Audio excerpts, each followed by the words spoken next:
حضرت ابو ایوب انصاری رضی اللہ تعالی عنہ کا نام خالد بن زید تھا اور آپ بنو نجار قبیلہ سے تعلق رکھتے تھے۔ آپ کی کنیت ابو ایوب تھی اور انصار مدینہ میں سے ہونے کی وجہ سے انہیں انصاری کہا جاتا تھا۔ مسلمانوں میں سے کون ہے جو حضرت ابو ایوب انصاری رضی اللہ عنہ کی عظمت کا معترف نہ ہو؟ بلا شبہ اللہ سبحانہ و تعالی نے شرق و غرب میں ان کا نام بلند کر دیا، اور انہیں یہ اعزاز بھی حاصل ہے کہ ہجرت کر کے جب رسول اللہ صلی اللہ علیہ وسلم مدینہ منورہ پہنچے تو عارضی رہائش کے لیے انہی کے گھر کو منتخب کیا۔ حضرت ابو ایوب انصاری رضی اللہ عنہ کے گھر رسول اللہ صلی اللہ علیہ وآلہ وسلم کے قیام کرنے کی داستان ایسی دلربا ہے کہ اسے بار بار بیان کرنے اور سننے کو جی چاہتا ہے۔ جب نبی کریم صلی اللہ علیہ وسلم مدینہ منورہ پہنچے تو اہلیان مدینہ آپ کے ساتھ بڑی محبت سے پیش آئے۔ وہ سب آپ کے لیے چشم براہ تھے۔ آپ کی آمد پر سب نے فراخی دل کا ثبوت دیا اور اپنے گھروں کے دروازے کھول دیے تاکہ جس گھر کو آپ پسند فرمائیں اس میں رہائش اختیار کریں۔ لیکن رسول اللہ صلی اللہ علیہ وسلم نے مدینہ کے قریب وادی قباء میں چند دن قیام کیا اور وہاں ایک مسجد تعمیر کی۔ یہ تاریخ اسلام کی وہ پہلی مسجد ہے جس کی بنیاد نبی کریم صلی اللہ علیہ وآلہ وسلم نے اپنے دست مبارک سے رکھی، جو آج مسجد قباء کے نام سے معروف ہے۔ وادی قباء میں کچھ عرصہ قیام کرنے کے بعد نبی کریم صلی اللہ علیہ وسلم نے مدینہ منورہ کا رخ کیا۔ یثرب کے سردار راستے میں کھڑے آپ کا انتظار کر رہے تھے۔ ہر ایک کی دل کی یہی تمنا تھی کہ اسے رسول اللہ صلی اللہ علیہ وسلم کی میزبانی کا شرف حاصل ہو۔ ہر سردار آپ صلی اللہ علیہ وسلم کی خدمت اقدس میں یہی مطالبہ کرتا کہ آپ میرے ہاں قیام فرمائیں۔ نبی کریم صلی اللہ علیہ وسلم سب کو یہی ارشاد فرماتے کہ میری اونٹنی کا راستہ چھوڑ دو، یہ اللہ تعالیٰ کی جانب سے مامور ہے۔ اونٹنی مسلسل چلتی رہی، سب کی آنکھیں اسی کی طرف لگی ہوئی تھی۔ دلوں میں ایک ہی شوق سمایا ہوا تھا کہ کسی طرح رسول اکرم صلی اللہ علیہ وسلم کی میزبانی کا شرف حاصل ہو جائے۔ جب اونٹنی ایک گھر کے سامنے سے گزر جاتی تو اس گھر والے غمگین اور نا امید ہو جاتے اور اس سے اگلے گھر والوں کو امید کی کرن نظر آنے لگتی، لیکن اونٹنی مسلسل اپنے حال میں مست چلتی جا رہی تھی۔ لوگ بھی اس کے پیچھے رواں دواں تھے۔ ہر ایک کے دل میں یہ شوق تھا کہ وہ اس خوش قسمت کو دیکھیں کہ جس کے نصیب میں یہ دولت آتی ہے۔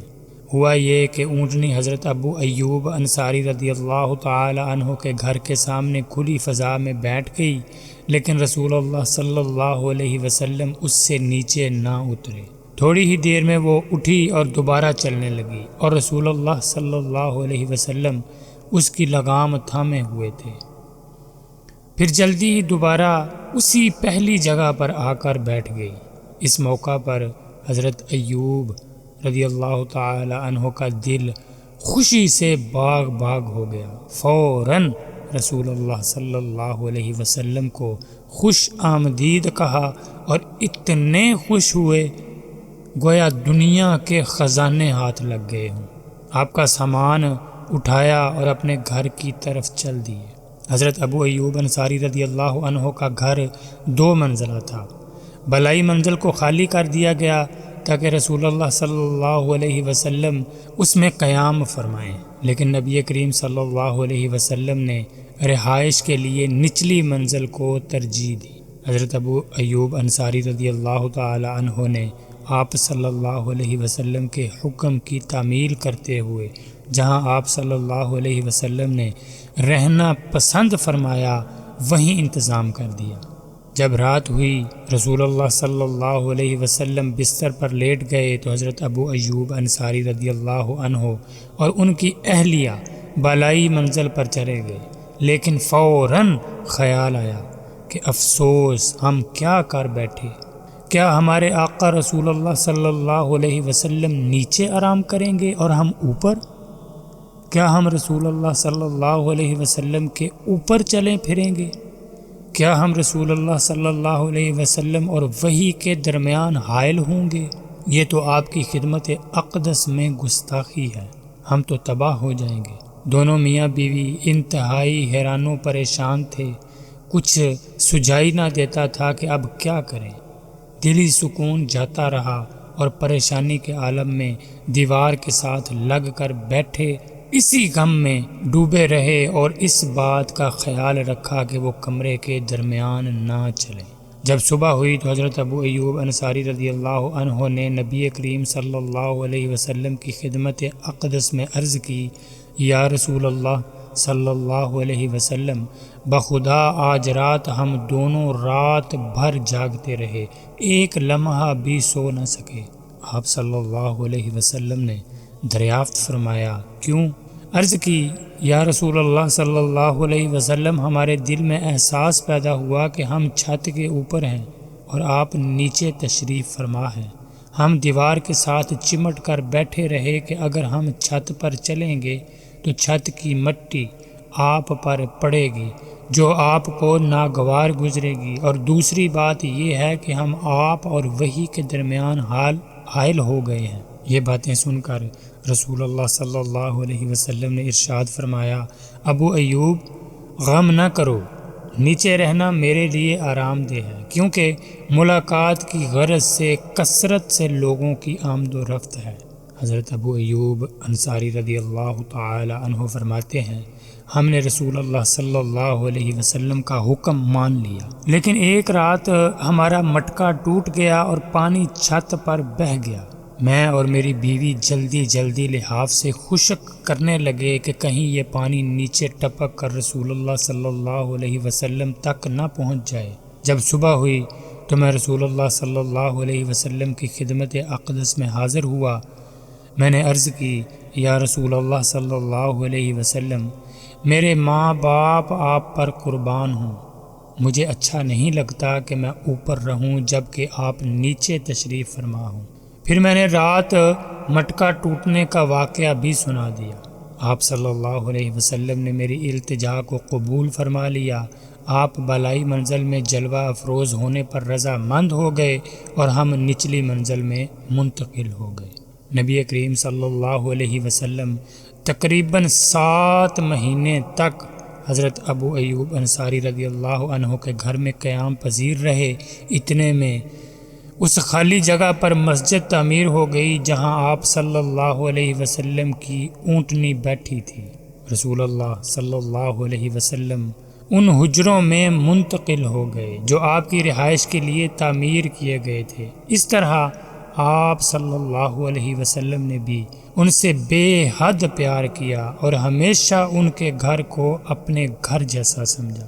حضرت عبداللہ بن عباس رضی اللہ تعالی عنہ بیان فرماتے ہیں، ایک دن حضرت ابو بکر صدیق رضی اللہ عنہ اپنے گھر سے مسجد کی طرف جا رہے تھے۔ دھوپ بہت تیز تھی۔ راستے میں حضرت عمر رضی اللہ عنہ سے ملاقات ہوئی تو انہوں نے آپ سے دریافت کیا، حضرت آپ اس وقت کہاں اور کیسے؟ فرمانے لگے، مجھے اس وقت بہت زیادہ بھوک لگی ہوئی ہے۔ حضرت عمر رضی اللہ عنہ نے بھی فرمایا، بخدا میں بھی اسی بھوک کی وجہ سے نکل آیا ہوں۔ دونوں یہی باتیں کر رہے تھے کہ اتنے میں رسول اللہ صلی اللہ علیہ وسلم بھی ادھر آ گئے۔ آپ صلی اللہ علیہ وسلم نے دریافت فرمایا، آپ دونوں اس وقت یہاں کیسے کھڑے ہو؟ دونوں نے بیک زباں عرض کی، یا رسول اللہ صلی اللہ علیہ وسلم، بھوک بہت زیادہ لگی ہوئی ہے۔ نبی کریم صلی اللہ علیہ وآلہ وسلم نے ارشاد فرمایا، اس اللہ کی قسم جس کے قبضہ میں میری جان ہے، میں بھی بھوک کی وجہ سے گھر سے نکلا ہوں۔ پھر آپ صلی اللہ علیہ وسلم نے فرمایا، میرے ساتھ آؤ، اور آپ علیہ السلام ان دونوں کو اپنے ہمراہ لے کر حضرت ابو ایوب انصاری رضی اللہ تعالی عنہ کے گھر روانہ ہو گئے۔ حضرت ابو ایوب رضی اللہ عنہ رسول اللہ صلی اللہ علیہ وسلم کے لیے روزانہ کھانا محفوظ رکھتے تھے۔ جب آپ صلی اللہ علیہ وسلم تشریف نہ لاتے تو وہ اہل خانہ کو کھلا دیا جاتا۔ جب دروازے پر پہنچے تو ایوب رضی اللہ عنہم نے نبی کریم صلی اللہ علیہ وسلم اور آپ کے ساتھیوں کو خوش آمدید کہا۔ آپ صلی اللہ علیہ وسلم نے دریافت فرمایا کہ ابو ایوب رضی اللہ عنہ کہاں ہے؟ وہ گھر کے قریب ہی نخلستان میں مصروف عمل تھے۔ وہیں پر انہوں نے نبی علیہ السلام کی آواز سنی تو دوڑتے ہوئے آئے۔ سب سے پہلے رسول اللہ صلی اللہ علیہ وسلم اور آپ کے ساتھیوں کو خوش آمدید کہا اور عرض کی، حضور صلی اللہ علیہ وآلہ وسلم، خیر تو تھی، آج آپ اس وقت میرے غریب خانہ پر تشریف نہ لائے جس وقت روزانہ تشریف لایا کرتے ہیں۔ آپ صلی اللہ علیہ وسلم نے فرمایا، ہاں سچ ہے، آج کچھ تاخیر ہو گئی۔ پھر حضرت ابو ایوب رضی اللہ تعالی عنہ جلدی سے نخلستان کی طرف گئے اور کھجور کی ایک ٹہنی کاٹ لائے جس کے ساتھ خشک اور تر کھجوریں لگی ہوئی تھیں۔ نبی کریم صلی اللہ علیہ وسلم نے ارشاد فرمایا، آپ نے یہ ٹہنی کیوں کاٹی؟ آپ صرف خشک کھجوریں چن لاتے۔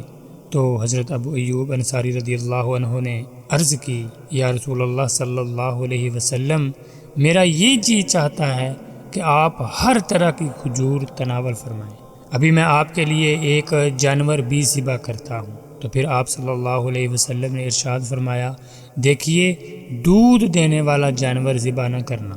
حضرت ابو ایوب انصاری رضی اللہ تعالی عنہ نے بکری کا ایک بچہ پکڑا اور اسے ذبح کر دیا۔ پھر اپنی بیوی سے کہا، جلدی جلدی کھانا تیار کرو۔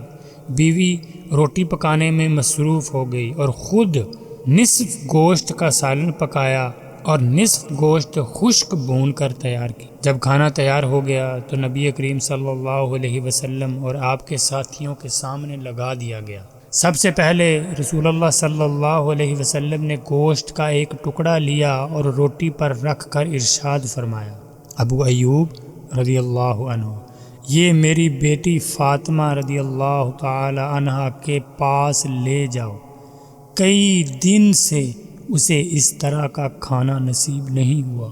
پھر سب نے مل کر کھانا تناول کیا۔ نبی کریم صلی اللہ علیہ وسلم نے اپنے سامنے یہ نعمتیں دے کر ارشاد فرمایا، روٹی، گوشت، خشک، تر اور کچی کھجوریں۔ یہ الفاظ کہے اور آپ کی آنکھوں سے آنسو جاری ہو گئے، اور آپ صلی اللہ علیہ وسلم نے ارشاد فرمایا، اللہ کی قسم جس کے قبضہ میں میری جان ہے، یہی تو وہ نعمتیں ہیں جن کے متعلق قیامت کے دن تم سے پوچھا جائے گا۔ جب تمہیں اس قسم کی کوئی نعمت ملے تو کھاتے وقت بسم اللہ کہو، اور جب کھا چکو تو ان الفاظ سے اللہ تعالیٰ کا شکر ادا کرو، الحمدللہ الذی ہوا اشبعنا وانعم علینا فافضل۔ ستائش ہے اس اللہ کی جس نے ہمیں سیر کیا اور ہم پہ اپنا انعام و فضل کیا۔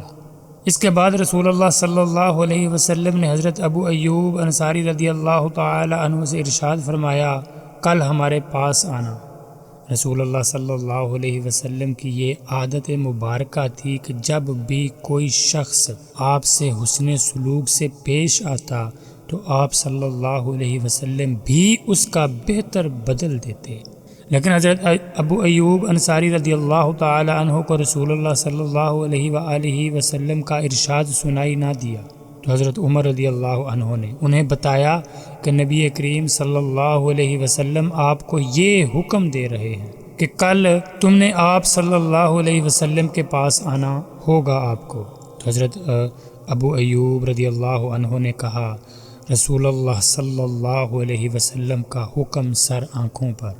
دوسرے دن حضرت ابو ایوب رضی اللہ عنہ نبی کریم صلی اللہ علیہ وسلم کی خدمت اقدس میں حاضر ہوئے۔ آپ صلی اللہ علیہ وسلم نے انہیں ایک نو عمر لونڈی دی اور فرمایا، ابو ایوب اس سے بہتر سلوک کرنا، کیونکہ جب سے یہ ہمارے پاس ہے ہم نے اسے نہایت ہی نیک اور فرما بردار پایا ہے۔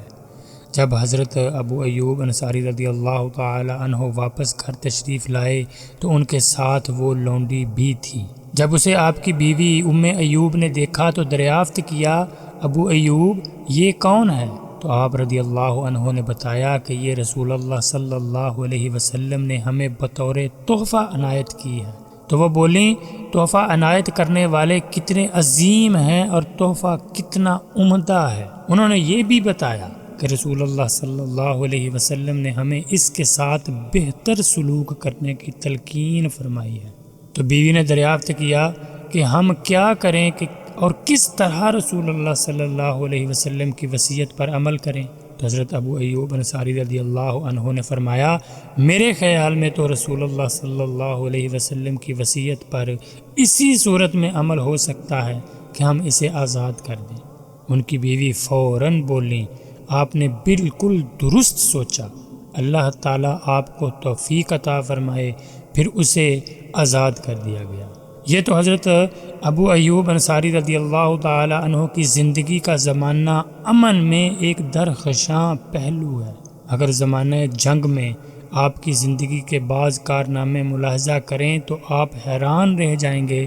حضرت ابو ایوب انصاری رضی اللہ تعالی عنہ زندگی بھر غازی بن کر رہے۔ آپ کے متعلق یہ بات مشہور تھی کہ رسول اللہ صلی اللہ علیہ وسلم کے عہد مبارک سے حضرت معاویہ رضی اللہ عنہ کے عہد حکومت تک جتنی بھی جنگیں لڑی گئیں، آپ سبھی میں تشریف لائے اور شرکت اختیار کی، الا یہ کہ آپ کسی دوسرے مشن میں مشغول ہوں۔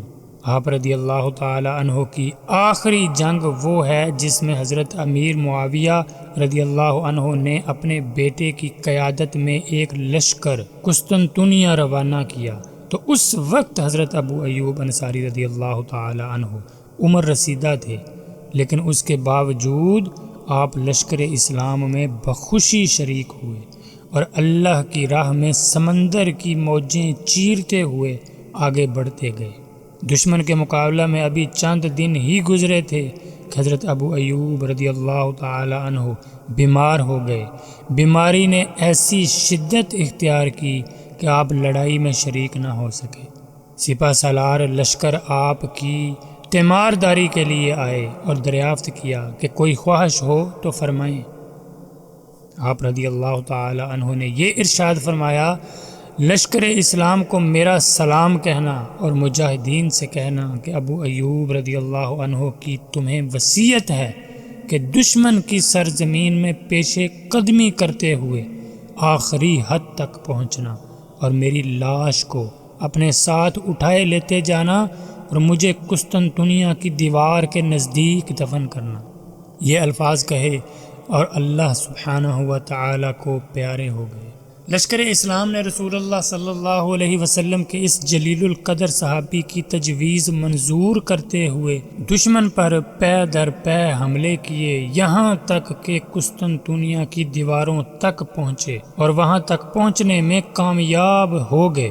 جب حضرت ابو ایوب انصاری رضی اللہ تعالی عنہ کے جسد خاکی کو اپنے ساتھ اٹھائے ہوئے تھے، دیوار قسطنطنیہ کے سائے میں ان کے لیے قبر کھودی گئی اور بڑے اعزاز و اکرام کے ساتھ سپرد خاک کر دیا گیا۔